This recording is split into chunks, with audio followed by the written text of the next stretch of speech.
Om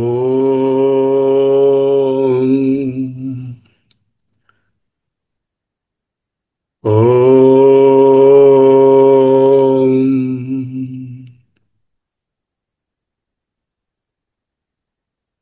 Om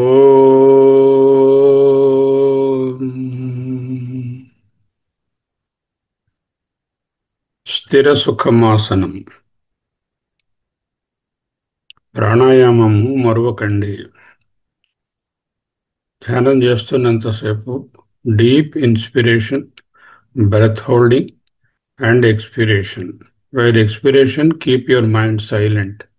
Don't utter Om or anything. Only when the gap is given, at that time you use Omkara or any other thing. Remaining time, keep your mind silent and then listen to what Bhagavan is saying. This chapter, 12th chapter, is opening with a very profound question. एवं सततयुक्ता ये भक्त्यास्त्वाम् पर्युपासते ये चाप्यक्षरम् अव्यक्तम् तेषाम् के యోగవిత్తమా. ఇప్పుడు నువ్వు చెప్పిన దాన్ని బట్టి నాకు రెండు రకాలుగా అర్థమైంది. ఒకటి, సగుణ సాకారాన్ని, సగుణ నిరాకారమైన ఈశ్వరును ఆరాధించే వాళ్ళు ఒక కోవ అవుతే, నిర్గుణ నిరాకార పరబ్రహ్మాన్ని తెలుసుకొని ఆ నిధిధ్యాసనంలో ఉన్నవాళ్ళు ఇంకొకడు కదా. వీళ్ళిద్దరిలో కే యోగ విత్తమా, ఎవరు చాలా ముఖ్యమైనటువంటి యోగములో ఉన్నవాళ్ళు. యోగ విత్తమా సూపర్లేటివ్ డిగ్రీ. అంటే యోగం అంటే జీవబ్రహ్మ ఏకత్వాన్ని తెలిసిన వారు ఎవరు? సగుణ సాకారంతో జీవబ్రహ్మ ఏకత్వాన్ని తెలుసుకోవచ్చా? సగుణ నిరాకారమైన ఈశ్వర ఉపాసనతో జీవబ్రహ్మాన్ని తెలుసుకోవచ్చా? లేక నిర్గుణ నిరాకార బ్రహ్మాన్ని తెలుసుకుంటేనే యోగాన్ని, పరమేశ్వర తత్వాన్ని తెలుసుకున్నట్టు అవుతుందా? ఈ ప్రశ్న మనందరికీ ఉంటుంది. అందుకే ఓ చాప్టరే కేటాయించారు. శ్రీ భగవానువాచ మయ్యావేశ్య మనో ఏ మాం నిత్యయుక్త ఉపాసతే శ్రద్ధయా పరయోపేతాస్తే మే యుక్తతమా మతాః. నువ్వు యుక్తతముడు అని అడిగావు కదా. యుక్తతముడవుతే సగుణ సాకారాన్ని లేక సగుణ నిరాకారాన్ని ఆరాధించిన వాడు యుక్తతముడే.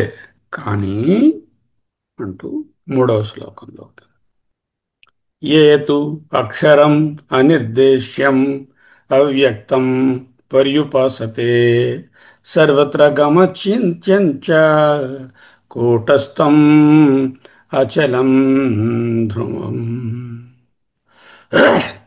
ఇటువంటి వాడే నన్ను పొందుతాడు. ఆ నిరాకార నిర్గుణ పరబ్రహ్మాన్ని పొందడానికి అదే హైయెస్ట్. ఆ విషయం బోధించడానికే సగుణ సాకారాలను, నానాత్వాన్ని, ఉపాసనలను, కర్మలను, రకరకములైన వైదిక లౌకిక క్రియలను బోధించారు. అవన్నీ దాటి ఎవరైతే నిధిధ్యాసనతో తెలుసుకుంటారో జీవబ్రహ్మ ఏకత్వాన్ని, వాళ్ళే నన్ను చేరుతారు. ముందు వాళ్ళు ఏమిటి? వాడు యోగ ఉత్తముడు, కానీ ఇంకా నన్ను చేరే స్థితి కాదు. నన్ను అంటే పరబ్రహ్మ అంటే ఆత్మ. అది కిం ఇతరే యుక్తతమా నభవంతి అంటే వాళ్ళు యుక్తతములు కారా? ఆ విధముగా నిర్గుణ నిరాకార పరబ్రహ్మాన్ని నిధిధ్యాసన చేసిన వాళ్ళు. కింతో తాన్ ప్రతి యద్వ్యక్తంతో శృణు. రెండవ రకమైనటువంటి వాళ్ళు అంటే నిర్గుణ పరబ్రహ్మం యందు నిష్ట కలిగిన వాళ్ళు యోగులలో ఉత్తములు కారా ఏమి? వారు ఉత్తములు కారనే మాట లేదు. దాని గురించి ఏది చెప్పవలసినదో తత్ శృణు, విను.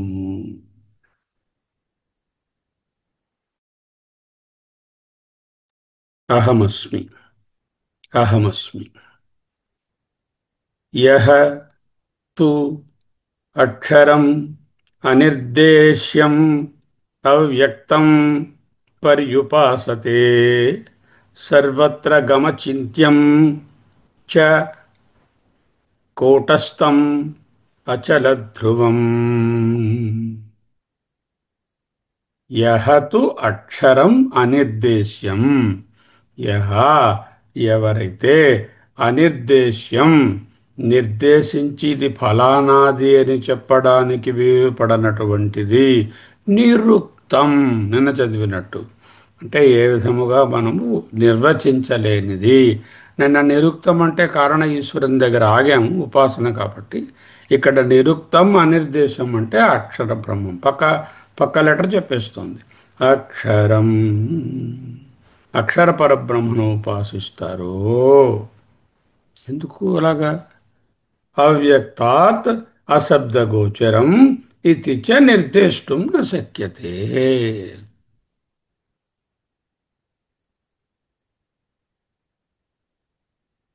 అవ్యక్తం అవ్యవహార్యం అద్రష్టం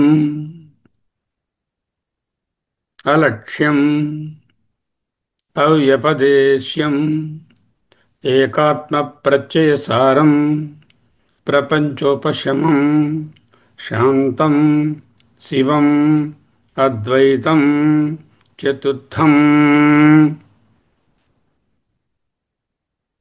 దాని గురించి చెప్తున్నారు ఇక్కడ.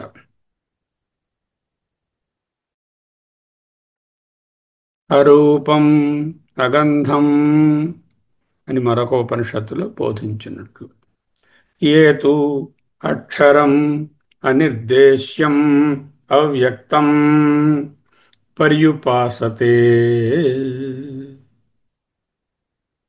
సర్వత్ర గమచింత్యం చ కూటస్థమచలం ధ్రువం.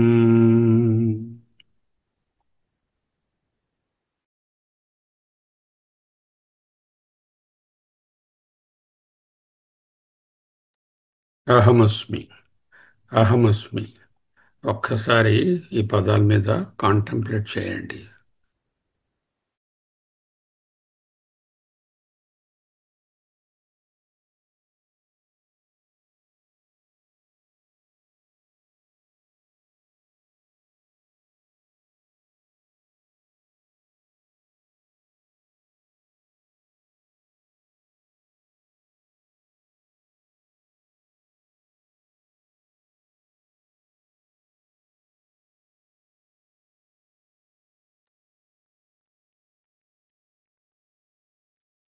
అహమస్మి. అహమస్మి. ఈ శ్లోకము కంటిన్యూ అవుతోంది 4th శ్లోకంలోకి. సంనియమేంద్రియగ్రామం సర్వత్ర సమబుద్ధయః తే అటువంటి వారు మామేవ ప్రాప్నువంతి వాళ్ళందరూ నన్ను పొందుతారు. ఎందుకు? వాళ్ళకి ఎలా తెలుస్తుంది? సర్వభూతహితే రతాః. ఇది చెప్పారుగా. మత్కర్మకృత్ మత్పరము మద్భక్త సంగవర్జితః నిర్వైరి సర్వభూతేషు. అదే యాసిడ్ టెస్ట్, అదే లిట్మస్ టెస్ట్, అదే బారోమీటర్. నిర్వైరి సర్వభూతేషు.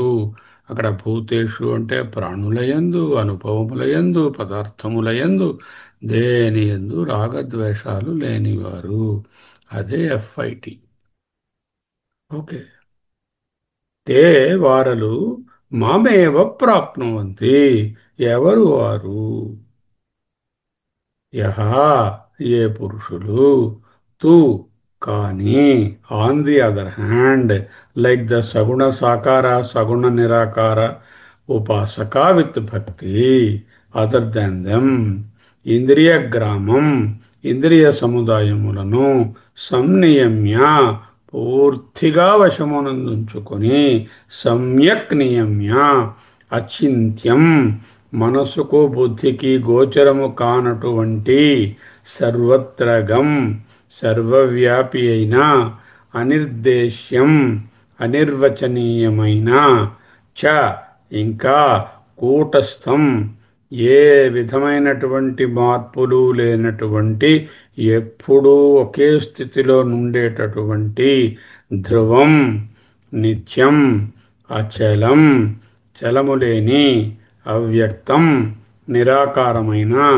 అక్షరం శాశ్వతుడైనటువంటి సచ్చిదానంద పరబ్రహ్మమును పర్యుపాసతే పరి ఉపాసతే ఆసమంతాత్ ఉపాసతే పరిసర్పిత ఉపాసతే ఏకీభావంతో ఉపాసిస్తారు.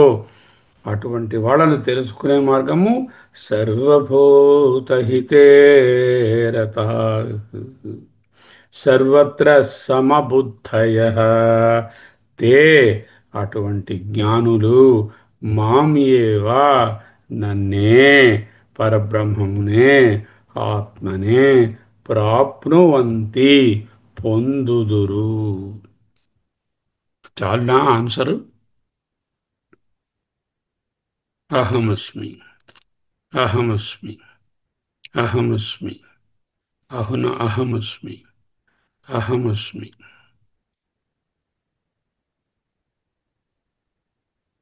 ఒక్కొక్క పదాన్ని చూద్దాం.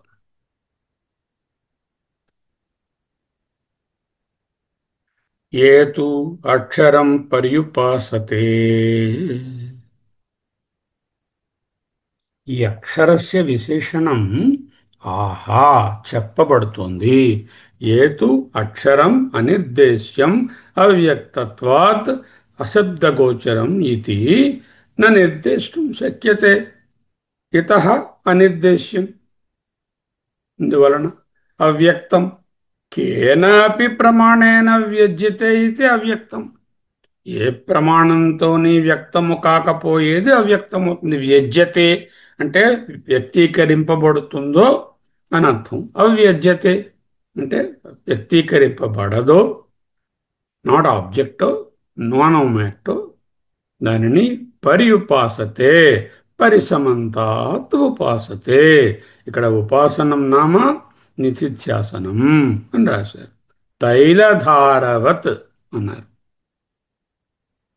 ఇదే మాటను మనకు రమణ మహర్షి గారు ఆజ్యధారయా శ్రోతసామహం అంటూ ఆజ్యధార కరిగిన నేయి ధార ఎలా ఉంటుంది?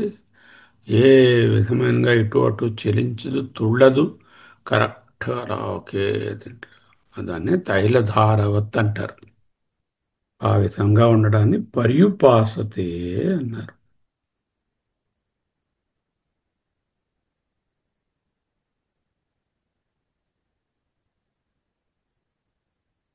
సమాన ప్రత్యయ ప్రవాహేణ దీర్ఘకాలం యదాసనం తత్ తైలధారవత్. ఒకే విషయముపై అంటే నిధిధ్యాసన చేస్తూ అహమస్మి అనే దానిపై సమాన ప్రత్యయ ప్రవాహేణ అదే ప్రత్యయంలో ఎప్పుడూ ఒకే దాంట్లో ఆ ప్రవాహంలోనే ఉండడమే తైలధార. అక్షరస్య విశేషణం కహ కా అక్షరం యొక్క విశేషాలేమిటి? ఆహా సర్వత్ర గం వ్యోమవత్ వ్యాపీ. సర్వత్ర గం అంటే సర్వగమం, సర్వత్రా అన్ని చోట్ల, గం అంటే వ్యాపించినది, సర్వవ్యాపకము. ఏదైనా ఒక ఎగ్జాంపుల్ చెప్పండి. ఆకాశవత్ అయితే ఆకాశాన్ని ధ్యానించుకోవచ్చు. ఆకాశం బ్రహ్మ కాదు, ఆకాశం కార్యం. ఆకాశానికే అతీతమైనటువంటిది మనం చూస్తున్నాం. ఆ సర్వవ్యాపక తత్వానికి ఆకాశంతో పోల్చుకున్నాం. ఆకాశంలో గుణం ఉంది, శబ్దగుణం. బ్రహ్మయందు గుణము లేదు. అచింత్యం చ మరియు అవ్యక్తాత్ అచింత్యం అంటే ఇందాకలా అవ్యక్తాత్ అన్నారు, ఇప్పుడు అచింత్యం అన్నారు. అవ్యక్తాత్ అంటే ఇంద్రియ గోచరము కాదు, అవ్యవహారం. అచింత్యం అంటే మనసుకు కూడా గోచరము కాదు. మరి మాండుక్యంలో అలక్షణం అంటే ఏ విధమైన అనుమాన ప్రమాణాలు ఇలాంటివేవో పెట్టి తర్కాలు పెట్టి ఫైనల్గా పట్టుకోవడానికి వీలు కాదు అంటూ అలక్షణం అని కూడా ఒక్కటి రాశారు. యద్ధి కరణగోచరం తత్ మనసాపి చింత్యం. బ్రహ్మ ఆత్మ మనసాపి నచింత్యం తతః అచింత్యం కూటస్థం. కూట అనే దానికి అర్థం ఆయన రాస్తున్నారు. కూటశబ్ద ప్రసిద్ధో లోకే అవిద్యాది అనేక సంసార బీజం అంతర్దోషవత్ మాయా వ్యాకృతాది శబ్దవాచ్యం కూటం. కూటం అంటే మాయా అనర్థం. మాయంతు ప్రకృతిం విద్ధి మాయేనంతో మహేశ్వరం. శతస్వతర్. అహమస్మి, అహమస్మి, అహమస్మి. మమ మాయా దురత్యయా ఇత్యాదౌ ప్రసిద్ధం యత్తత్ కూటం. భగవత్పాదుల భాష్యం ప్రకారం కూటం ఈజ్ ఈక్వల్ టు మాయా. కూటస్థం అంటే the one which is the ఆధార ఫర్ ద మాయా. అంటే మాయాతీతము. మాయ దేని మీద కూర్చుందో అది. కూర్చోవడం అంటే కుర్చీ కాదు. Where the maya is having the place to express. Where does it express? It expresses only in the Parabrahma. That's why this is called Kutastha. ఈ కూటస్థ పదాన్ని ఎంత చక్కగా భాష్యం చెప్పినటువంటిది ఈ ఒక్క చోటే. తస్మిన్ కూటే స్థితం కూటస్థం. హౌ? తదధ్యక్షతయా, as the substratum or the adhyaksha or the adhishthana of that maya and సకల మాయా కార్యములు. ఇంకొక అదర్ మీనింగ్ కూడా ఉంది. కూటం అంటే ఇగో కంసాలి వాని యొక్క దాగలి అంటారు. అదేమో మీదనున్న తీగని కొడుతూ ఉంటే అది ఏం మారదు, ఆ మీదనున్నటువంటి తీగలే మారుతాయి అనే అర్థాన్ని కూడా నువ్వు తెచ్చుకో అంటూ క్లోజ్ చేశారు. మెయిన్ అర్థం ఏంటంటే కూటము అనగా మాయ, కూటస్థము అంటే మాయకు ఆస్పదము, మాయకు ఆధారము, మాయకు అధ్యక్షము.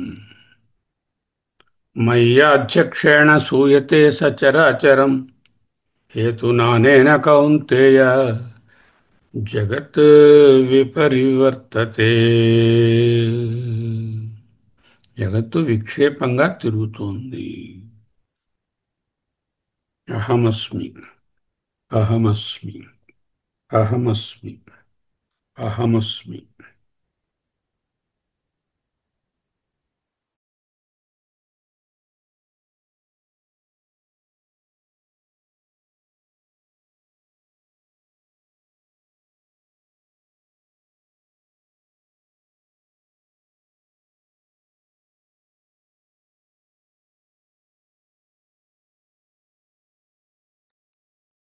ప్రశ్న ఏమిటి? సగుణ భక్తి గొప్పదా, నిర్గుణ భక్తి గొప్పదా? ఎవరినైనా ఈ ప్రశ్న అడిగితే సామాన్యులు ఏం చెప్తారు? సగుణ భక్తియే గొప్పది. సగుణంలో నానాత్వం ఉంది, నాకు కావలసినట్టుగా డెకరేట్ చేసుకోవచ్చు, అందం ఉంది, హాయిగా దేవుణ్ణి ఐడెంటిఫై చేసుకుని ఎదురుగుండా పెట్టుకుని పూజించుకోవచ్చు. Very easy. అధరం మధురం వదనం మధురం నయనం మధురం అంటూ హాయిగా పాడుకోవచ్చు. మరి ఇక్కడ నిర్గుణంలో అధరం లేదు, వదనం లేదు, ఇంకేమిటి మధురం? మధురం లేదు, అమధురం లేదు, ఏదీ లేదు. ఎలా దాన్ని ఉపాసించడం? ఎలా దాంతో తెలుసుకోవడం? ఈ ప్రశ్నయే తప్పు. అర్జునుడి ప్రశ్న తప్పు. ఎందుకు? మీరు చొక్కా వేసుకుంటారా, ప్యాంటు వేసుకుంటారా అని అడిగితే ఏం చెప్తారు? ఈ చొక్కా ఆ చొక్కా రెండిట్లో ఏది వేసుకుంటారు అంటే okay. One Saguna Upasana is not comparable at all to the Nirguna Bhakti or Nirguna Dhyana. You cannot compare. The question itself is wrong. ఒక క్లిప్ చూపించారు, హెయిర్ క్లిప్. ఇది ఎన్ని కిలోమీటర్లు అండి అని అడుగుతారా, లేకపోతే దేనికి పనికి వస్తుందని అడుగుతారా? అది కిలోమీటర్లతో కొలిచేది ఆ clip. So you cannot ask a question which is not relevant to both of them. ఇది గొప్పదా అది గొప్పదా అంటే they are not comparable things. How can you compare incomparable things? రెండు విషయాలలో ఏదో ఒకటి గొప్పది అని చెప్పాలి అంటే, అలాంటి ప్రశ్న అడగాలంటే ఆ రెండు విషయాలు ఒకే టైప్ ఆఫ్ వీటిలో ఉండాలి. ఏమండి మీరు మా ఇంటికి వచ్చారు కదా, మీరు కాఫీ తాగుతారా టీ తాగుతారా అంటే మంచి ప్రశ్న. కాఫీ తాగుతారా గ్లాస్ తాగుతారా అని అడిగాను అనుకోండి, అదేమన్నా ప్రశ్నయా? అది ప్రశ్న కాదు. అయితే ఏమిటి ఆన్సర్?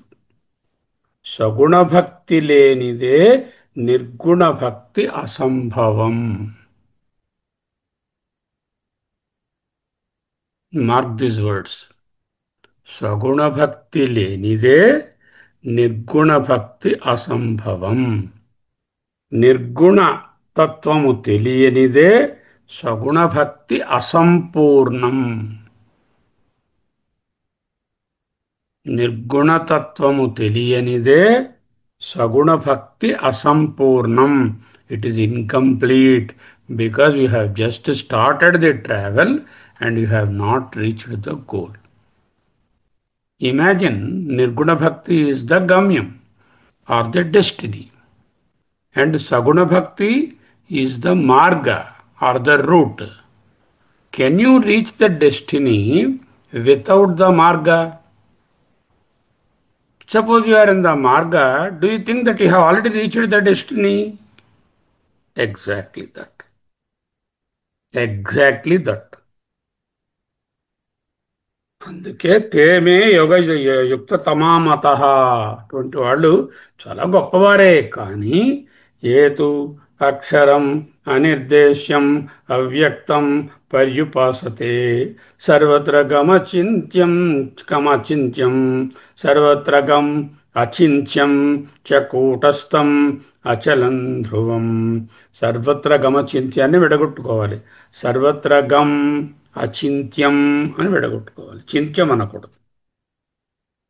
అవ్యక్తం ఇంద్రియాగోచరం, అచింత్యం మనస్సు అగోచరం, అనిర్వచనీయం అనిరుక్తం. అని అనిర్వచనీయం అంటే అనిర్దేశ్యం. సర్వత్ర గం సర్వవ్యాపకం అచలం. కదలిక లేనిది, ఏ కించిత్ కదలిక లేదు. నాణ్యత్ కించన మిషత్ ఉపనిషత్తు ఐతిరేయం. అక్కడ చిన్న కదలిక కూడా ఏదీ లేదు. నిర్వికారం అనే దాన్ని కూటస్థం అంటూ చెప్తున్నారు. మారుతున్న సకల అనుభవములకు వస్తువులకు ఆధారంగా ఉన్న మారని ఏకైక తత్వము. కూటస్థవత్ తిష్టతి ఇది కూటస్థః. ధ్రువం శాశ్వతం. ఎలా పట్టుకోవడం దాన్ని? ఇంద్రియ గ్రామం సంనియమ్య.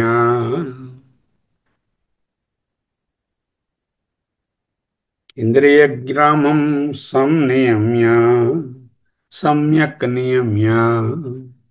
గ్రామం అంటే గ్రూప్ ఆఫ్ ఇంద్రియాస్. సర్వత్ర సమబుద్ధయః సర్వభూతహితే రతాః తే ప్రాప్నువంతి మామేవ. I am ever the experiencer, never the experienced. I am the Drik, Sarvam Drishyam, Yadrishyam Tannashyam. అనుభవించే నేనే ఎప్పటికీ అనుభవించబడే వస్తువు కాదు. నేను సర్వసాక్షి దృక్. మిగతావన్నీ నా చేత తెలియబడేటటువంటి దృశ్యములే. దృశ్యములు దృక్కును తెలియజేయలేవు. सर्वत्र समबुद्धयः सर्वभूतहिते रतः। ॐ दच्छं योरावृणीमहे गातुं यज्ञाय गातुं यज्ञपतये दैवी स्वस्तिरस्तु नः स्वस्तिर्मानुषेभ्यः ऊर्ध्वं जिगातु भेषजम् शं नो अस्तु द्विपदे शं चतुष्पदे। ॐ शान्तिः शान्तिः शान्तिः। पुरुषसूक्तम् सर्वभूत హితే రత। అటువంటి నిర్గుణ నిరాకార తత్వాన్ని నిధిధ్యాసన చేస్తే తే ప్రాప్నువంతి మామేవ, వాళ్ళు నన్నే పొందుతారు. అంటే నన్ను అంటే మోక్షాన్ని పొందుతారు. తే ఏవ మాం ప్రాప్నువంతి, మాం ఏవ అంటే నన్నే అని కాదు, తే ఏవ అని కలుపుకోవాలి. ఆ ఏవకారాన్ని తేకి పెట్టాలి. వారు మాత్రమే మా మాం ప్రాప్నువంతి. మాం ఏవ ప్రాప్నువంతిలో అక్కడ మూడు నాలుగు లేవు కదా, నన్ను పొందుతారు నా పక్కవాడిని పొందరని చెప్పడానికి. చేత ఏవకారం పట్టుకొచ్చి తేకి కలపాలి. తే ఏవ మాం ప్రాప్నువంతి, అటువంటి నిధిధ్యాసన పరులు జ్ఞానులే నన్ను చేరుతారు, మోక్షాన్ని పొందుతారు, చిన్న చిన్న ఫలితాలను పొందరు. ముందు వాళ్ళతో ఉన్నారు చాలామంది సగుణ సాకారాలను ధ్యానించారు, వాళ్ళందరూ ఏవో ఫలితాలను వాళ్ళు పొందుతారు. ఆ ఫలితాలు ఆత్యంతికం కాదు, అవన్నీ కూడా రిలేటివ్ ఫలితాలు, మళ్ళీ తిరిగి వచ్చే ఫలితాలు. నిస్సందేహంగా వాళ్ళు నన్ను పొందుతారు. ఎలాగా? తే మాం ప్రాప్నుమంతి ఏవా అని ఏవ చివరిలో పెట్టాను అనుకోండి, అప్పుడేమైంది? మోక్షాన్ని నిస్సందేహంగా పొందుతారు అనొచ్చు.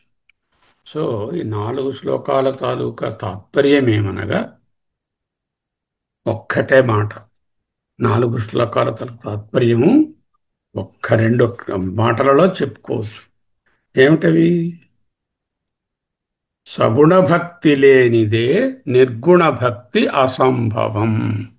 సగుణ భక్తి మార్గం నిర్గుణ నిరాకార తత్వమునకు రానిదే సగుణ భక్తి అసంపూర్ణం. మార్గంలో ఉన్నంత మాత్రాన గమ్యం చేరినట్టు కాదు. ఇది గొప్పదా అది గొప్పదా అనే ప్రశ్నయే తప్పు. మార్గం గొప్పదా గమ్యం గొప్పదా అని అడుగుతారా? మార్గము వేరు, గమ్యము వేరు గదా.